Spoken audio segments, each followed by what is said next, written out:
The year was 2347, and humanity had been part of the Galactic Federation for exactly 50 years.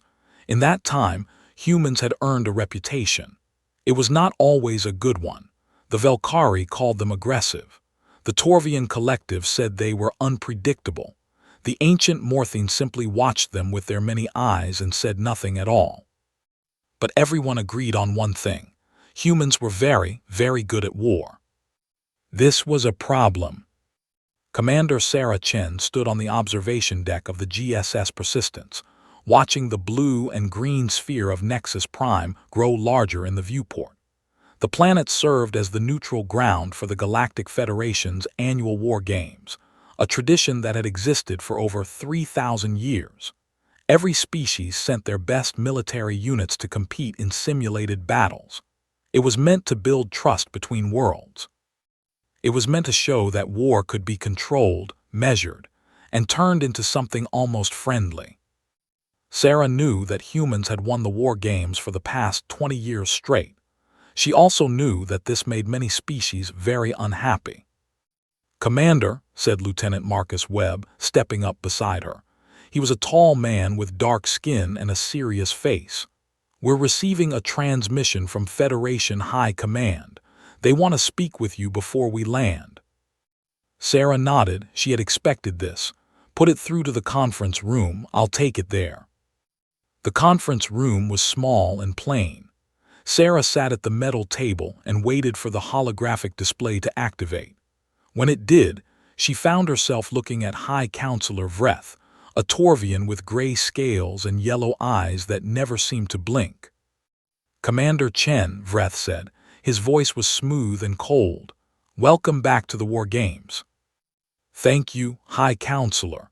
It's an honor to represent humanity once again." Vreth made a sound that might have been a laugh. "Yes, once again. That is precisely what I wish to discuss." He leaned forward, his scales catching the light. "There has been talk among the council members. Some believe that human participation in the war games has become problematic." Sarah kept her face calm. "Problematic how?" "You keep winning, Commander, every year without fail. The other species are becoming discouraged. Some have stopped sending their best units because they believe there is no point." Vreth's yellow eyes narrowed. "The war games are meant to bring us together. Instead, they are driving us apart." "With respect, High Counselor, the purpose of a competition is to win. If other species want to beat us, they need to improve their tactics." "That is one way to look at it," Vreth said. "Another way is to ask why humans treat every simulation as if it were a real battle. The Velkari have complained that your soldiers take unnecessary risks. The Morthine say your strategies are reckless. Even the Calvine, who pride themselves on their warrior culture, believe that humans fight too hard." Sarah leaned back in her chair.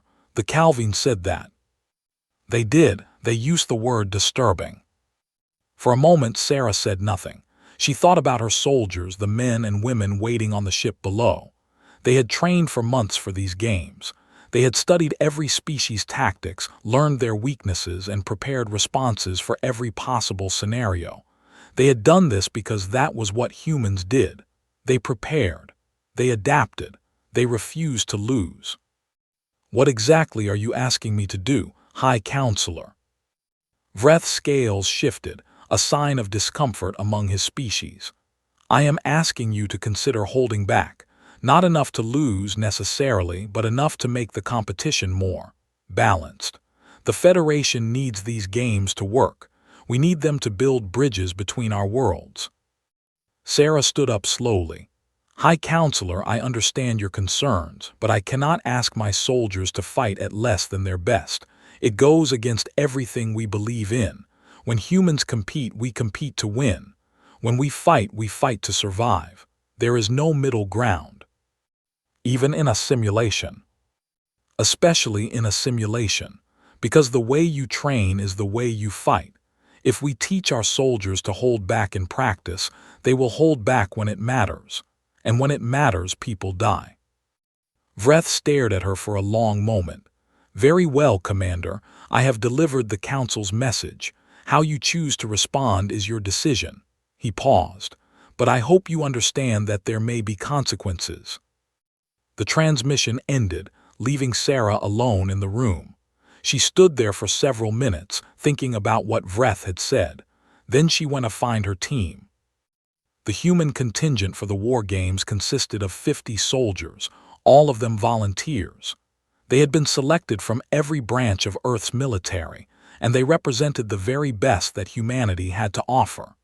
Sarah gathered them in the ship's main cargo bay, where they stood in neat rows, their faces attentive and eager. "I just had a conversation with High Counselor Vreth," Sarah said, her voice carrying across the bay. "He told me that the Federation is unhappy with our performance in the war games. Apparently, we've been winning too much." A ripple of laughter moved through the soldiers. "He asked us to hold back, to make the competition more fair." Sarah paused, letting the words sink in. "I told him no." The soldiers cheered. Sarah held up her hand for silence. "But I want you all to understand something. The other species are watching us. They're looking for reasons to distrust us, to fear us. If we win again this year, there will be consequences. Some of you might not get promoted. Some of you might face hostility from alien colleagues. The Federation might change the rules to make things harder for us in the future." She looked at their faces, one by one. "So I'm giving you a choice. If any of you want to sit this one out, I'll understand. No judgment, no punishment. But if you stay, I expect you to give everything you have. I expect you to fight like humans, because that's what we do." Not a single soldier stepped back. Sarah smiled. "Good, then let's show them what we're made of." The War Games arena on Nexus Prime covered an area the size of a small continent. It was filled with mountains, forests, deserts, and urban environments, all designed to test every possible combat scenario.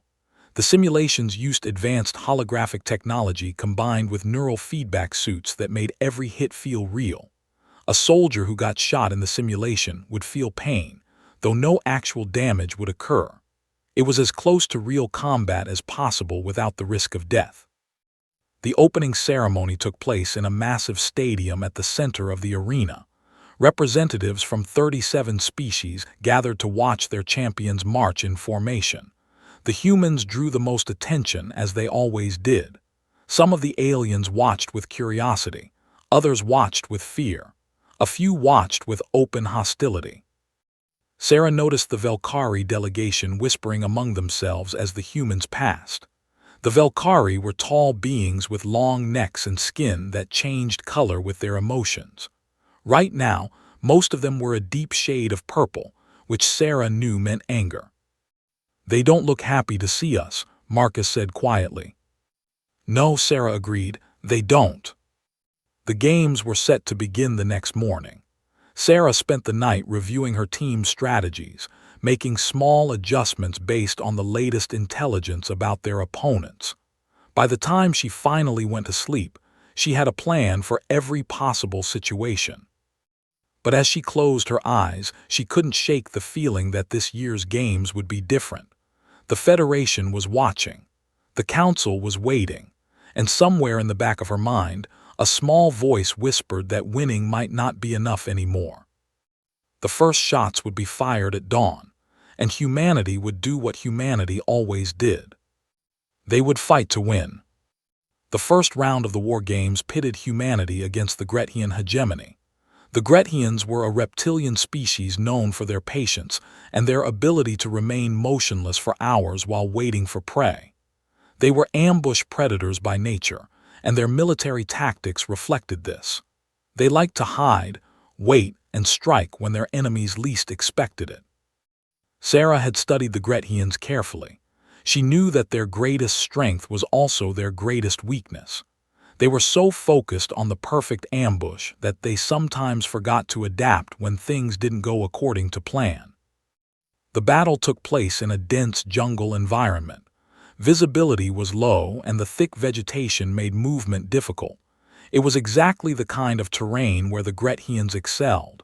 Sarah could have chosen a different strategy, something cautious and defensive. Instead, she chose aggression. "We're going to move fast and hit hard," she told her squad leaders. "Don't give them time to set up. Don't let them get comfortable. We take the initiative and we keep it." The Grethians never saw them coming.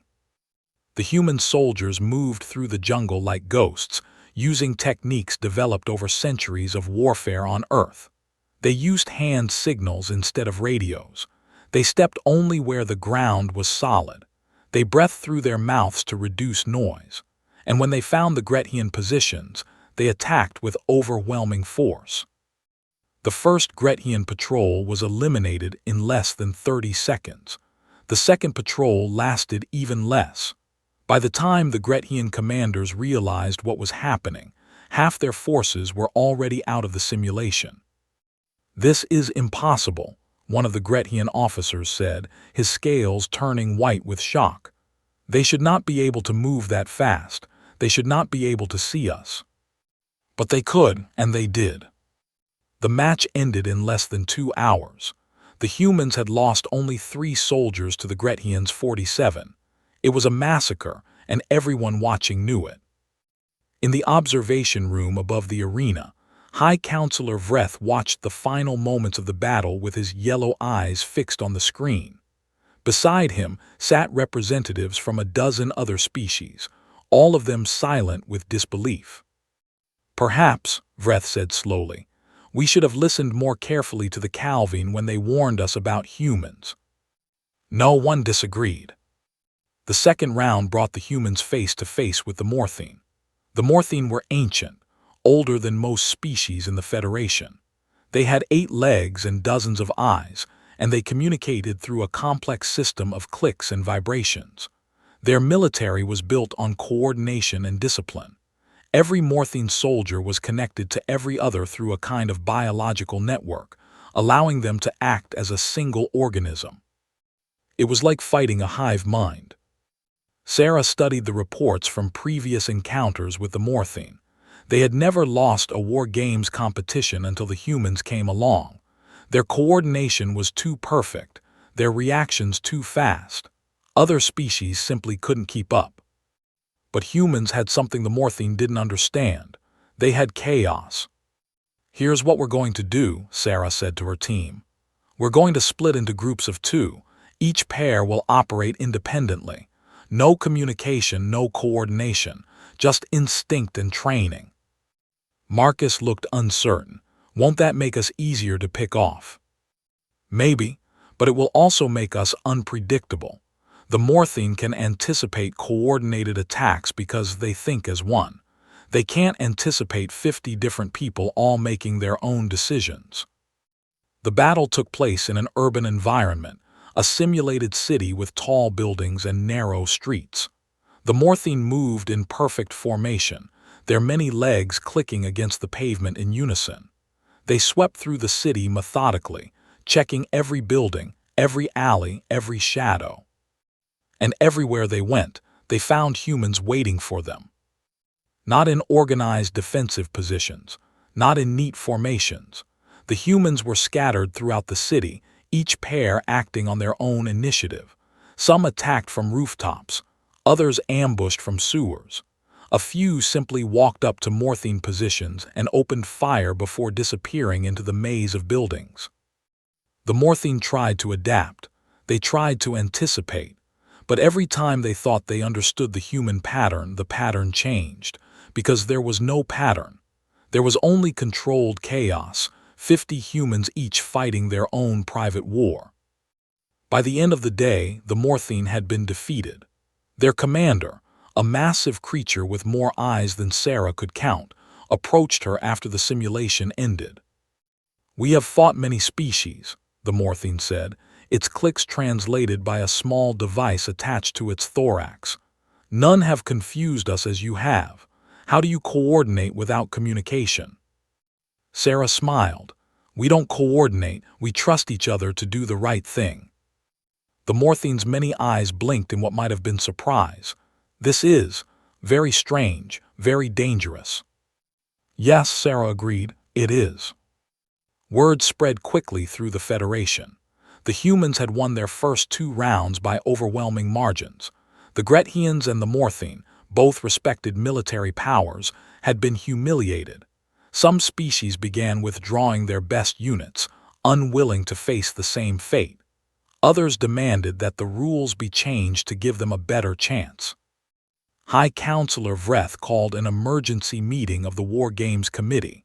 Sarah was not invited, but she heard about it from sympathetic sources. "They're talking about banning us," Marcus told her that night. "Not officially, but some of them want to create new rules that would make it impossible for us to compete." Sarah nodded slowly. She had expected this. What kind of rules? Limits on movement speed, restrictions on independent action, mandatory communication protocols. Marcus shook his head. "They're trying to force us to fight like everyone else. And if we refuse, then they'll have grounds to exclude us from future games." Sarah stood at the window of their quarters, looking out at the alien city beyond. Nexus Prime was a beautiful world, filled with architecture from 100 different cultures. It represented everything the Federation claimed to stand for: unity and diversity and peaceful cooperation. But peace, Sarah knew, was never really peaceful. It was just war by other means. "We're not going to change who we are," she said finally. "If they want to ban us, let them try, but we're going to win these games first. We're going to show them exactly what humanity is capable of, and then we'll let history judge who was right." Marcus smiled. "I was hoping you'd say that."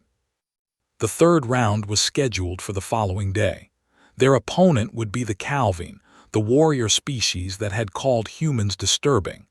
Sarah gathered her team one more time. "Tomorrow we fight the Calvine," she said. "They're the best warriors in the Federation, or at least they think they are. They've been competing in these games for over 1,000 years. They have traditions, rituals, codes of honor that go back to before humans learned to use fire." She paused, looking at the faces of her soldiers. "We're going to beat them anyway, because we're human, and that's what we do." The soldiers cheered, their voices echoing through the alien night. Tomorrow the real test would begin, and Sarah knew, deep in her bones, that humanity was ready. They had always been ready. The Calvine were waiting when the human team arrived at the combat zone. They stood in perfect ranks, their armor gleaming in the artificial sunlight of the arena. Each Calvine warrior stood nearly 7 feet tall, with 4 arms and skin the color of burnished copper. They carried traditional weapons alongside modern technology, blades and energy rifles, shields and personal force fields. Their leader was a warrior named Krath. He had competed in the War Games for 30 years and had never lost to any species except humans. This fact bothered him greatly. Krath approached Sarah before the match began. It was traditional among the Calvine to exchange words with an opponent before battle. Sarah had learned this and prepared accordingly. "Human Commander," Krath said, his voice deep and rumbling, "I have watched your previous matches. You fight without honor. You attack without warning. You use tricks instead of strength." Sarah met his 4 eyes without flinching. "We fight to win. That is what makes you dangerous." Krath's mandibles clicked together in what might have been a smile. "My people have a saying. The blade that cuts without thought is not a weapon. It is a disease. You humans are a disease in the body of the Federation. And yet here you are, ready to fight us again. Because that is what warriors do. We face our enemies even when we know we cannot win." Krath stepped closer, towering over Sarah. "I know you will beat us today. Your tactics are too strange, too unpredictable, but I want you to understand something. Victory without honor is no victory at all.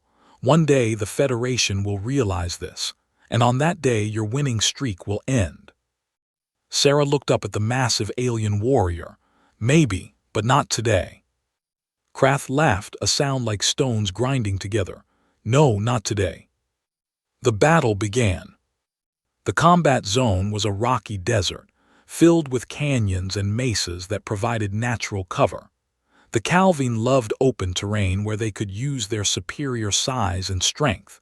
They charged forward in disciplined waves, their war cries echoing off the canyon walls. Sarah had expected this. The Calvine valued direct confrontation.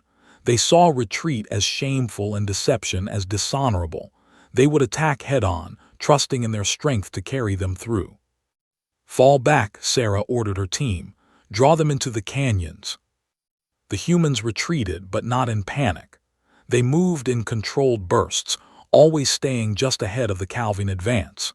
They fired as they moved, not to cause damage but to keep the enemy focused on the chase. Krath led his warriors deeper into the canyon system. He knew it was a trap. He didn't care. Honor demanded that he face his enemy directly, even if that enemy was running away. "They cannot run forever," Krath told his soldiers. "Eventually they must stand and fight, and when they do, we will crush them." But the humans had no intention of standing and fighting, not in the way Krath expected. The canyons grew narrower as they went deeper. The high walls blocked the sunlight, casting everything in shadow. The Calvine had excellent night vision, but shadows played tricks even on the best eyes, and the humans knew how to use shadows. The first Calvine warrior fell without even seeing his attacker. One moment he was marching forward, the next he was on the ground, the neural feedback suit sending pain signals through his body. His comrades looked around in confusion, but there was nothing to see. The human who had taken him down was already gone. More warriors fell. They dropped one by one, picked off by enemies they couldn't find. The Calvine tried to form defensive circles, tried to cover each other's backs, but the canyon walls made it impossible. There was always an angle, always a shadow, always a hidden human waiting to strike. "This is not battle," Krath growled. "This is assassination." But it was effective. By the time the Calvine reached the end of the canyon, they had lost more than half their force. The survivors emerged into a wide basin surrounded by cliffs on all sides, and there, finally, they found the humans waiting for them. Sarah stood at the center of her formation, her rifle raised and ready. Her soldiers fanned out around her, each one covering a different angle. They had taken casualties too. She could see the gaps in their lines, but they had achieved their objective. The Calvine were exactly where she wanted them. "Commander Krath," Sarah called out, "you wanted a fair fight, here we are." Krath stared at her for a long moment. Then he laughed again, that grinding sound that Sarah was starting to recognize as genuine amusement. "You honor us with this gesture," he said, "even if you only do it because you know you have already won. Does it matter why we do it?" "Perhaps not." Krath raised his own weapons, 2 rifles and 2 blades, one for each of his 4 arms. "Perhaps the important thing is that we end this properly." The final battle was brutal and fast. The Calvine charged with everything they had left, and the humans met them with controlled fire and disciplined movement. Warriors fell on both sides. Sarah took a hit to her shoulder that sent fire racing through her nervous system. Marcus was knocked down by a Calvine blade, but managed to eliminate his attacker before being carried off by medics. In the end, only Sarah and Krath were left standing. They faced each other across the dusty ground of the basin. Both were wounded, both were exhausted, and both knew that the next few seconds would decide everything. "You fight well," Krath said, "for a human." "You fight well too," Sarah replied, "for anyone." Krath smiled, then he attacked. Sarah had studied Calvine combat techniques for months. She knew how they moved, how they struck, how they defended. But knowing something and experiencing it were 2 different things. Krath was fast, faster than any creature that size had a right to be. His 4 arms came at her from impossible angles, and it took everything she had just to stay alive. But staying alive was what humans did best. Sarah ducked under a blade strike, rolled past an energy blast and came up firing. Her shots hit Krath in the chest, the leg, the arm.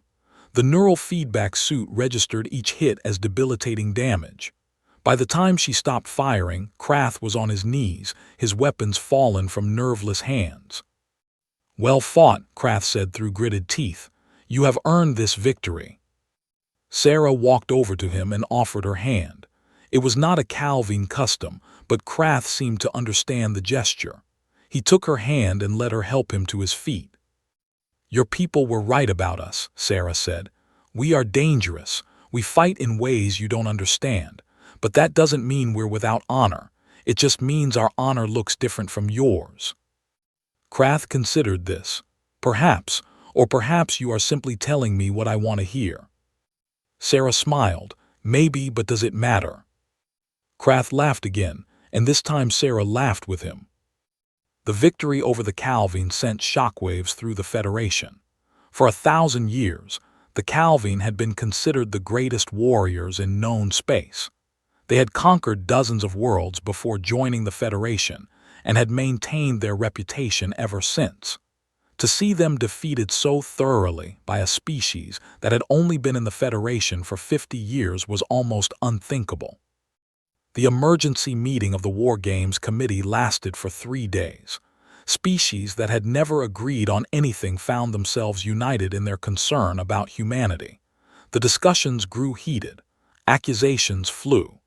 At one point, the Velkari representative stormed out of the chamber after a shouting match with the Grethian delegate. High Counselor Vreth watched it all with his unblinking yellow eyes. He had lived for over 200 years, and he had seen many species rise and fall.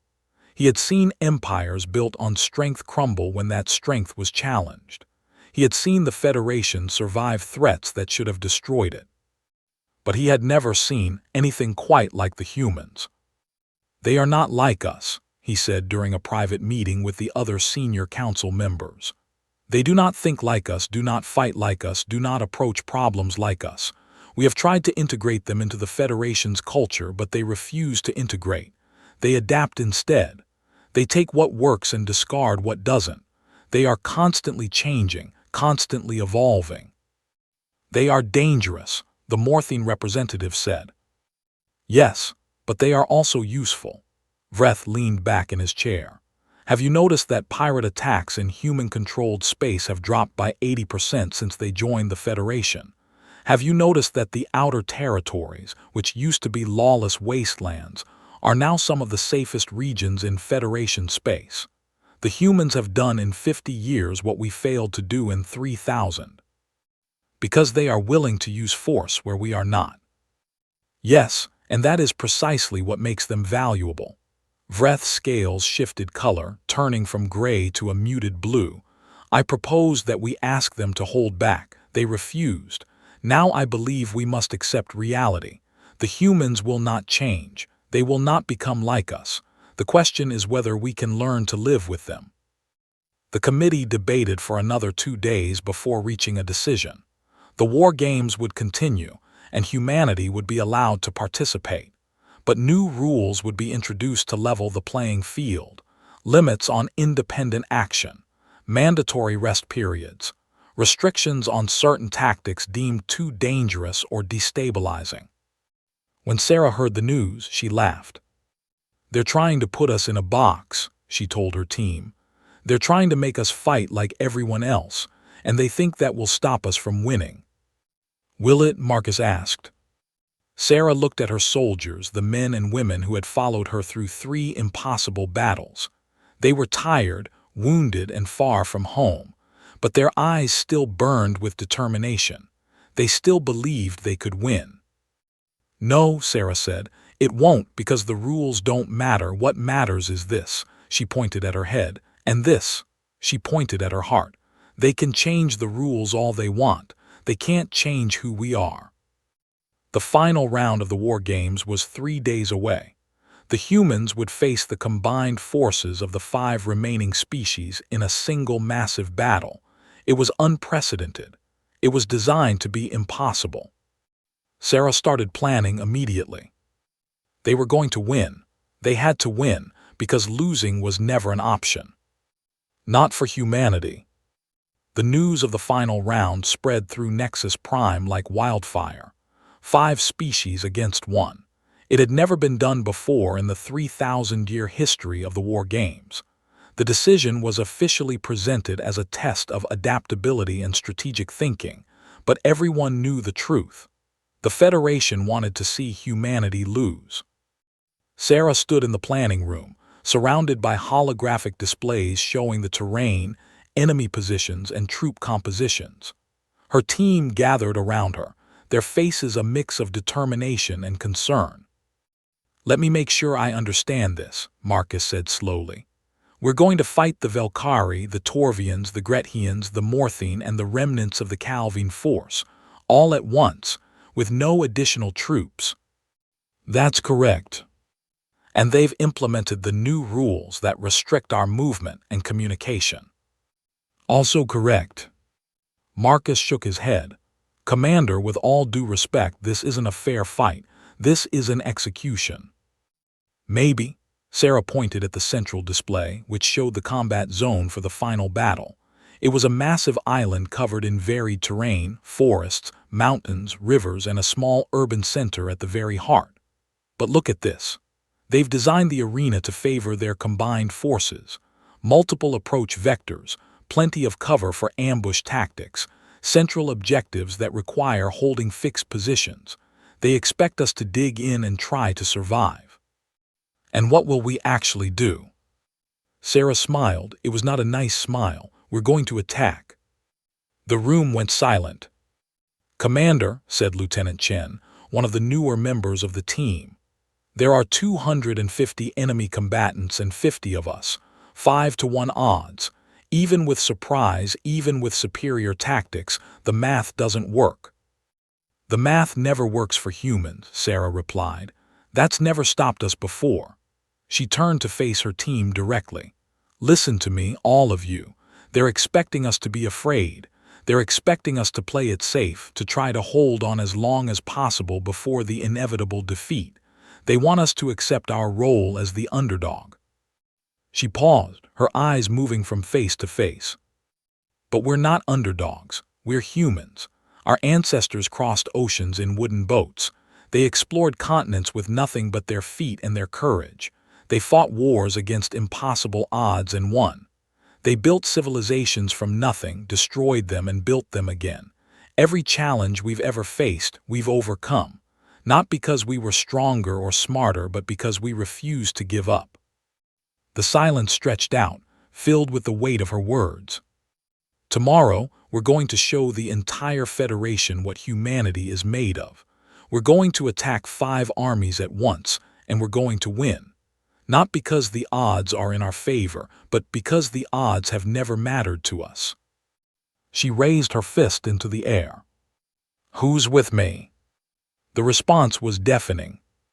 The morning of the final battle dawned cold and gray. A light rain fell over the island, turning the ground to mud and reducing visibility to a few hundred meters. The 5 allied species took their positions around the perimeter, forming a loose ring that would slowly close in on the human position at the center. They had developed a coordinated strategy during their planning sessions. The Morthine would advance from the north, using their hive mind coordination to overwhelm any defensive positions. The Grethians would infiltrate from the east, using the forest for cover. The Velkari would attack from the south, their long-range weapons providing suppressive fire. The Torvians would advance from the west, their cold-blooded efficiency making them ideal for the wet conditions. And the Calvine would serve as a reserve force, ready to exploit any weakness. It was a sound strategy. It accounted for every species' strengths. It left no gaps for the humans to exploit. Or so they thought. Sarah had divided her forces into 5 groups of 10. Each group was led by one of her most experienced officers, and each had a specific mission. They had practiced their roles throughout the night, rehearsing until every soldier knew exactly what to do. "Remember," Sarah told them before they deployed, "the new rules say we have to check in with command every 30 minutes. They say we can't move more than 2 kilometers without authorization. They say we have to use standard formation protocols." She paused. "Forget all of that. Fight like humans, fight to win." The battle began at exactly 600 hours. The 5 allied armies began their coordinated advance, moving slowly and carefully toward the center of the island. They expected to find the humans dug in, waiting for them, preparing for a desperate last stand. Instead, they found nothing. The first sign of trouble came from the Morthine advance. They were moving through a narrow valley when the lead element simply disappeared. One moment they were there, the next they were gone, eliminated by enemies they never saw. The Morthine hive mind went into overdrive, trying to locate the attackers, but there was nothing to find. The humans had struck and vanished like ghosts. Similar reports came from every direction. The Grethians found their ambush positions had been ambushed. The Velkari suppressive fire hit nothing because there was nothing to hit. The Torvians advanced through empty terrain, increasingly nervous as the silence stretched on. And the Calvine reserve force found itself under attack before it had even moved from its starting position. "What is happening?" the Morthine commander clicked in confusion. "They should not be able to do this. The rules forbid independent action. They should be moving as a coordinated force." "They are not following the rules," the Torvian commander said flatly. "They never intended to follow the rules." "But the penalties do not matter if they win." The Allied commanders held an emergency conference. Their carefully planned strategy was falling apart. The humans were everywhere and nowhere, striking from impossible angles, appearing and disappearing like phantoms. Every time the Allies thought they had found a human position, it was already empty. Every time they thought they had cornered a human squad, it turned out to be a diversion. "We need to change our approach," the Velkari commander said. "Forget the coordinated advance. We need to flood the island with soldiers and force them into direct combat." "That plays into their hands," the Calvine commander argued. "In chaotic conditions, their advantages only increase." "Then what do you suggest?" But before anyone could answer, the command center came under attack. Sarah led the assault herself. She had been moving through the enemy lines for hours, identifying the central command post that coordinated the Allied forces. It was supposed to be the most heavily defended position on the island, surrounded by guards and protected by force fields. But no defense is perfect, and humans were very good at finding imperfections. The attack lasted less than 3 minutes. Sarah and her team cut through the guards with brutal efficiency, disabled the force fields, and captured the command center before the Allied commanders could even process what was happening. "The game is over," Sarah announced, her rifle trained on the 5 commanders. "Your central command has been captured. Your communications are disrupted. Your armies are scattered and confused. You can continue fighting if you want, but you've already lost." The Calvine commander, Krath, let out a long breath. "You violated the new rules. Independent action, restricted movement, unauthorized tactics. The committee will not accept this victory." "Maybe not, but can they deny it?" Krath looked at the human soldiers surrounding them, at the captured equipment, at the undeniable evidence of their defeat. Then he did something unexpected. He started to laugh. "No," he said, "I do not think they can." The aftermath of the final battle was chaos. The War Games Committee convened immediately, reviewing footage of the battle frame by frame. The humans had violated at least a dozen new rules, any one of which should have resulted in disqualification. But they had won. That was undeniable. High Counselor Vreth presided over the hearing. Sarah stood before him, her uniform still dirty from battle, her face calm and controlled. "Commander Chen," Vreth said, "you are aware that your team violated numerous rules during the final battle." "I am High Counselor." "And you are aware that these violations could result in disqualification." "I am." "Then how do you explain your actions?" Sarah considered the question carefully. "High Counselor, you told me before the games that you wanted us to hold back. You said that our winning was creating problems for the Federation. When we refused, the committee created new rules designed to neutralize our advantages." Yes, that is accurate. But here's the thing about rules, High Counselor. Rules only work when everyone agrees to follow them, and rules designed to handicap one participant aren't really rules at all. They're chains. Vreth's scales shifted color. You believe the rules were unfair. I believe they were never meant to be fair. They were meant to ensure we would lose, and I'm sorry, but that's not something we can accept. The chamber fell silent. Every delegate, every observer, every species representative watched and waited.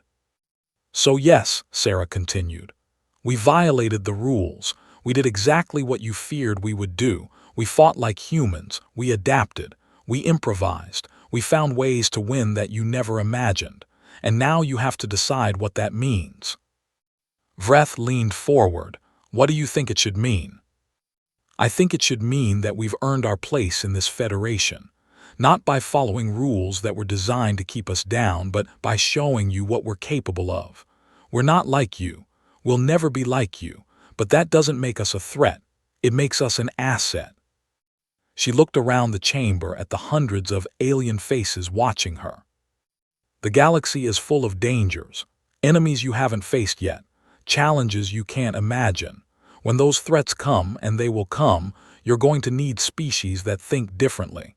Species that refuse to accept impossible odds. Species that fight to win no matter what. She met Vreth's eyes directly. You need us, and deep down I think you know it. The debate lasted for 7 more hours. Species argued, threatened, and negotiated. Alliances formed and dissolved. At one point, it seemed certain that humanity would be banned from all future war games. But in the end, a different decision was reached. Humanity would be banned from the war games, but not as a punishment. Instead, they would be assigned a new role. They would become the teachers, the trainers, the ones who helped other species learn to fight like humans. The war games would continue, but now there would be a new category of competition, one specifically designed to test the lessons humanity had taught. It wasn't exactly a victory, but it wasn't a defeat either. As Sarah left the chamber, Krath was waiting for her. You surprised us, the Calvine warrior said, again. That's what we do. Yes, I am beginning to understand that. Krath extended one of his 4 hands in the human gesture of greeting. I look forward to learning from you, Commander. I suspect it will be educational. Sarah shook his hand. I suspect it will be. She walked out into the alien night, looking up at stars that humans had only recently begun to explore. They had come so far in such a short time. They had faced challenges that should have destroyed them and had emerged stronger. And this was only the beginning. The galaxy was waiting, and humanity was ready. 5 years had passed since the War Games decision. Sarah Chen was no longer a commander. She had been promoted twice, first to colonel, then to general. Now she oversaw the entire human integration program, responsible for training the military forces of 37 different species. It was not an easy job. She stood in her office on Nexus Prime, looking out at the sprawling complex that had become the center of Federation military training. Buildings designed for a dozen different atmospheres dotted the landscape. Training grounds stretched as far as the eye could see. Every day, thousands of soldiers from hundreds of worlds came here to learn how to fight like humans. Or at least to learn what they could. General Chen, her aide said, entering the office. The Torvian delegation has arrived.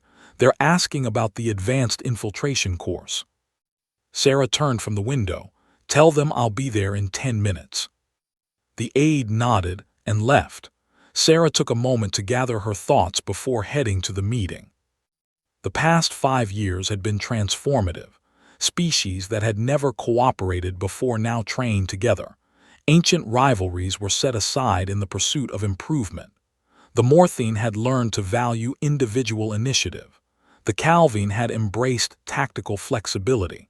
The Grethians had discovered that patience and aggression could coexist. And through it all, the humans had taught and guided and demonstrated. But there were problems. There were always problems. Some species resented the humans' elevated position. They saw the integration program as another form of human dominance, a subtle way of imposing Earth's values on the rest of the galaxy. Others complained that the training was too intense, that it pushed soldiers beyond acceptable limits. A few had begun calling for humanity to be removed from its leadership role entirely. High Counselor Vreth was waiting for her in the conference room, along with representatives from the 5 species that had formed the alliance against humanity in the final war games. Time had softened some of the old hostilities, but not all of them. "General Chen," Vreth said, "thank you for meeting with us." "Of course, High Counselor. What can I do for you?" Vreth's scales shifted to the blue-gray color that indicated serious discussion. "There has been a development. Our long-range sensors have detected something approaching from outside Federation space, something large." Sarah felt a chill run down her spine. How large? "Very large. Thousands of ships, maybe tens of thousands. We estimate they will reach Federation borders in approximately 6 months." The room fell silent. Every delegate understood what this meant. In 3,000 years, the Federation had never faced an external threat of this magnitude. They had assumed they were alone in this part of the galaxy, that the nearest intelligent life was too far away to pose a danger. They had been wrong. "Do we know who they are?" Sarah asked. "No, all attempts at communication have failed. They do not respond to any known language or protocol." Vreth paused. "But they have been observed destroying everything in their path. Space stations, research outposts, even uninhabited planets. They show no mercy and no discrimination. They're coming to conquer us. Or destroy us. We cannot know which until it is too late." Sarah looked at the delegates around the table. The Morthine representative, a creature of many eyes and endless patience. The Calvine warrior, Krath, who had become something close to a friend over the years. The Velkari, the Torvians, the Grethians, all watching her with expressions that ranged from fear to hope. "The Federation needs to prepare for war," she said. "Real war, not simulations or training exercises, and we have 6 months to do it." "That is why we came to you," Vreth said. "The humans have shown us how to fight. Now we need you to show us how to survive." Sarah took a deep breath. For 5 years she had been teaching other species how to think like humans, how to adapt, how to improvise, how to refuse to accept defeat. Now that training would be put to the ultimate test. "All right," she said, "let's get to work." The next 6 months were the most intense in Federation history. Every resource was redirected toward defense. Every factory converted to military production. Every soldier trained with an urgency they had never known before. And at the center of it all, the humans led the way. Marcus Webb, now a colonel himself, oversaw the integration of Federation forces into a unified command structure. He broke down barriers between species, forced former rivals to work together, and created something that had never existed before, a truly united galactic military. Lieutenant Chen, the young officer who had questioned Sarah's tactics in the final war games, now commanded a special forces unit composed of soldiers from 12 different species. They trained together, ate together, fought together. By the time the enemy arrived, they moved as one. And Sarah Chen planned the defense of an entire civilization. Her strategy was simple in concept, complex in execution. They would not try to meet the enemy in open battle. They did not have the numbers for that. Instead, they would use every trick humanity had ever learned: ambushes, guerrilla tactics, psychological warfare, economic disruption. They would make the enemy pay for every star system, every planet, every inch of space. "We can't beat them in a straight fight," Sarah told the Federation Council in her final briefing.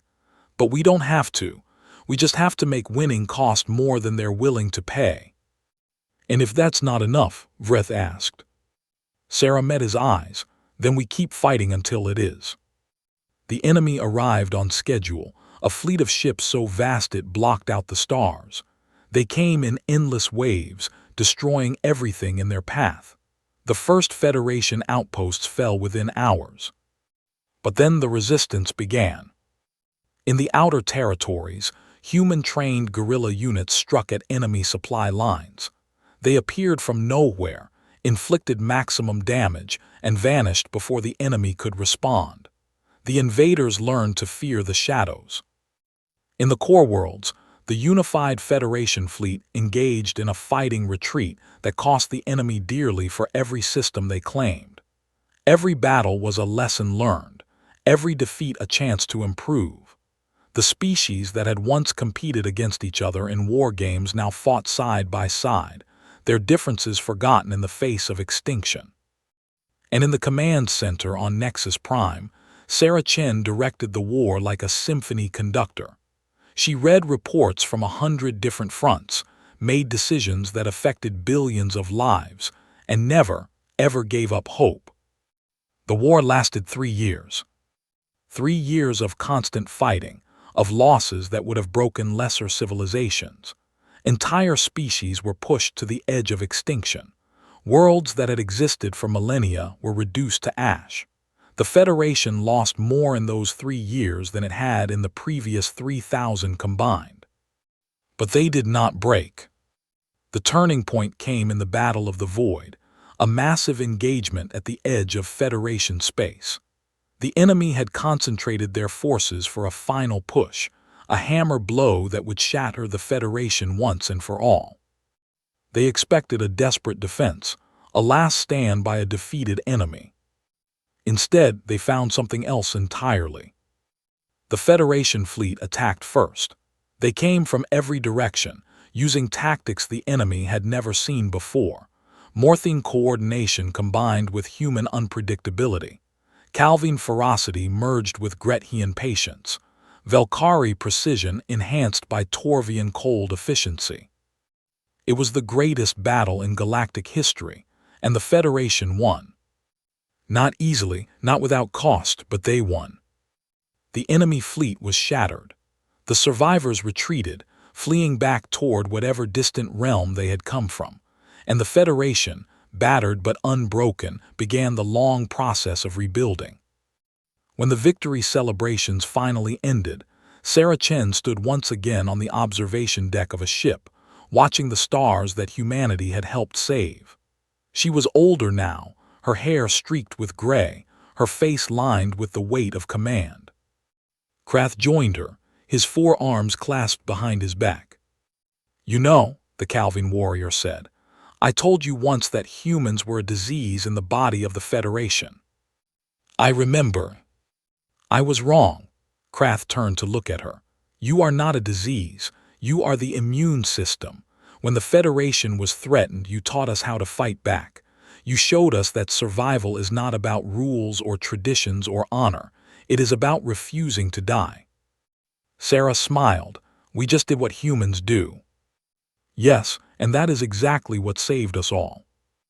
They stood together in silence, watching the stars turn. Out there somewhere the enemy was licking its wounds. One day they might return.